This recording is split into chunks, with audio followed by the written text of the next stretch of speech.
តោះបងប្អូនទាំងអស់គ្នាបងប្អូនណាដែលចូលចិត្តចាប់ត្រីអាចមកចូលរួមចាប់ជាមួយនឹងពួកខ្ញុំបានថ្ងៃនេះសូមនាំអារម្មណ៍ពុកម៉ែបងប្អូនទាំងអស់មកមើលពីទស្សនវិជ្ជាជារួមដែលពួកខ្ញុំចាប់ត្រីនៅតាមស្រះឈូកស្រុកស្រែចំការទីជនបទណាបងប្អូនត្រីច្រើនគួរសមសប្បាយនឹងចាប់តែគ្រាន់ថាវារៀងហត់បន្តិចបងប្អូនហើយព្រោះអីយើងចាប់នៅក្នុងស្រះឈូកអញ្ចឹងវាស្មៅច្រើនផងហើយម្យ៉ាងទៀតអើយអាបឡាឈូកនឹងវាមុតដៃយើងអញ្ចឹងហ៎បងប្អូនយើងទាញទៅវារូតមុតយើងអញ្ចឹងទៅប៉ុន្តែសបាយនៅពេលដែលឃើញត្រីច្រើនអីអញ្ចឹងគឺខ្វះកនឹងចាប់បងប្អូនហើយអត់នេះទេអត់នឹកឃើញថាហត់ទេដល់ពេលមកដេកពេលយប់វិញនេះបានដឹងថាហត់ឈឺខ្លួនអស់ហើយឈឺដៃឈឺជើងដូចថាអាបឡាឈូកវារូតមុតអីចឹងណាបងប្អូនតែសបាយខ្លាំងហើយមានតែបងដែលធ្លាប់ចាប់ត្រីរោត្រីដូចពួកខ្ញុំទេបានយល់អារម្មណ៍មួយហ្នឹងគឺថាឲ្យតែឃើញត្រីច្រើនអញ្ចឹងខ្វះកហើយផ្លិចអស់ហើយថាការឈឺចាប់វាមុតដៃមុតជើងតិចតួចអីចឹងណាផ្លិចអស់ហើយដឹងណាគិតថាធ្វើម៉េចដើម្បីឲ្យតែបានត្រីច្រើនប៉ុណ្ណឹងគឺសប្បាយចិត្ត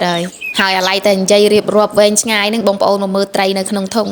បានចិត្តពេញធុងអស់ហើយណាបងប្អូនហើយធុងហ្នឹងមិនមែនចាប់ទាំងអស់គ្នានឹងដាក់ធុងចូលគ្នាទេបងប្អូនបោះអ្នកណាអ្នកនឹងយកចាប់ដាក់ធុងរៀងខ្លួនទៀតហើយចំណែកខ្ញុំនេះធុងតូចជាងគេហ្នឹងគឺថាចិត្តពេញហើយបងប្អូនខ្ញុំពេញធុងមុនគេហើយព្រោះអីកូនធុងខ្ញុំតូចតែមួយទេតែប្អូនខ្ញុំហើយនឹងក្មួយខ្ញុំហ្នឹងណែធុងគេរៀងធំអីចឹងហើយក្មួយខ្ញុំនេះធុងរបស់គាត់នេះគឺចាក់ចេញម្ដងហើយបងប្អូនធុងធំចឹងហើយបានត្រីច្រើនជាងយើងទៀតចាក់ចេញម្ដងហើយយកទៅលាងម្ដងហើយអាខ្ញុំធុងតូចហ្នឹងខំអួតពីដើមមិញហ្នឹងតាមពិតហ្នឹងធុងតូចហ្នឹងពេញក្រោយគេទេអត់សូវជាជំនាញចាប់ដូចគេទេបងប្អូន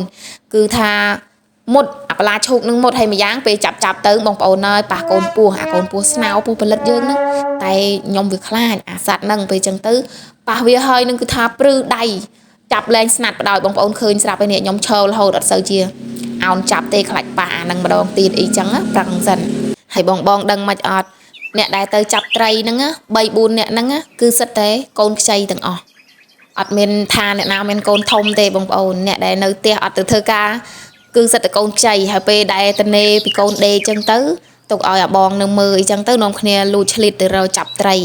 មកវិញហ្នឹងខ្លះកូនយំប៉ោងភ្នែកហើយបងប្អូនដូចកូននាងខ្ញុំគាត់ណាត្រឡប់មកដល់ផ្ទះវិញហ្នឹងកូនយំឡើងប៉ោងភ្នែកហើយកូនឃ្លានបើអីចឹងម៉ែអាឡ័យតែដើរចោលរកត្រីរកអីចឹងទៅទុកកូននៅផ្ទះមានណាកូនយំឡើងប៉ោងភ្នែកតម្រាំតាំងម៉ែមកវិញតែធ្វើមិនទេកូនអើយទ្រាំសិនទៅដើម្បីតែជីវភាពយើងទៅរកចឹងទៅក៏វាធូរលុយធូរកាក់ទិញមកកម្រិតដែរអីចឹងហ៎បងប្អូនយើងនៅតាមទីជនបទហ្នឹងមិនសូវជាស្បូរលុយកាក់អីទេតែគាត់ថាមិនមែនថាទីជនបទសិតតែខ្វះខាតលុយទាំងអស់ទេមានអ្នកគេស្បូរដែរហើយនេះពេលត្រឡប់មកដល់ផ្ទះវិញហ៎បងប្អូនបានងូតទឹកងូតអីហើយរៀបរាប់ត្រីយើងចាប់អាណារស់ដាក់ប្រោះទុកមកដុំទៅហើយអាណាដែលងាប់ហ្នឹងគឺយើងវះប្រឡាក់ធ្វើផ្អកធ្វើងៀតអីទៅប្រហុកផ្អកអីទៅគ្រាន់នឹងហូបថ្ងៃក្រោយទៀតអីចឹងហ៎បងប្អូនអ្នកបានក្រែលគួរសមដែរតើ